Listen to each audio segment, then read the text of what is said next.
ఎందుకు చేయవు రాహుల్? ఉన్నదే యాస్టీజ్ వెరీస్ కండిషన్ మీదనే తీసుకున్నాం. మిగతా అని మనం నిర్మించుకుంటాం. ఉన్నదాని వాల్యూ ఉన్నదాన్ని అసెట్ చేసి కన్సల్టెంట్ని పెట్టి ఉన్న ఆస్తి అసెట్. ఇప్పుడు నువ్వు 10 ఫ్లోర్లకు బిల్డింగ్ పర్మిషన్ తెచ్చుకుంటావు, 4 ఫ్లోర్లు కట్టుకున్నావు, మిగతాయి కట్టుకోలేదు. నువ్వు అది కొనుగోలు చేసినప్పుడు ఏం చేస్తావు? ఏమున్నదో దాన్నే వాల్యుయేట్ చేసి దాని మీదనే కొనుగోలు చేస్తాం కదా.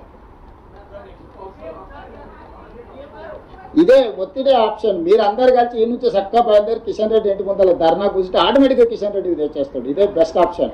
జర్నలిస్టులు అందరు కలిసి ఓ పూట తినకపోయినా సరే కిషన్ రెడ్డి ఇంటి ముందర జర్నలిస్టులు అందరు ధర్నా కూర్చుంటే ఆటోమేటిక్గా కిషన్ రెడ్డి తీసుకొస్తాడు. ఎందుకంటే తెలిసిపోతుంది కదా, జర్నలిస్టులు కూడా సోషల్ రెస్పాన్సిబిలిటీ కింద నగర అభివృద్ధి కోసం ముందుకు వచ్చిరని మంచి పేరు వస్తుంది.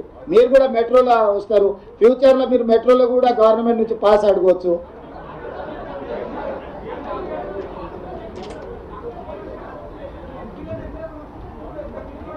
చేస్తాం సార్. ఇప్పుడు మన సామభేద దాన దండోపాయాలని యుద్ధతంత్రం చెప్పారు కదా వెంకట్కే. సామరస్యపూర్వకంగా నేను వారికి విజ్ఞప్తి చేస్తున్నా. ఇంత దూరం వచ్చినా ఇన్ని విషయాలు చెప్తున్నానంటే ఏదో ఒకటి ప్రణాళిక లేకుండా వస్తామా? మీరు కూడా ఇట్లా అమాయకంగా అడిగితే ఎట్లా? Subscribe us and press the bell icon for more interesting updates.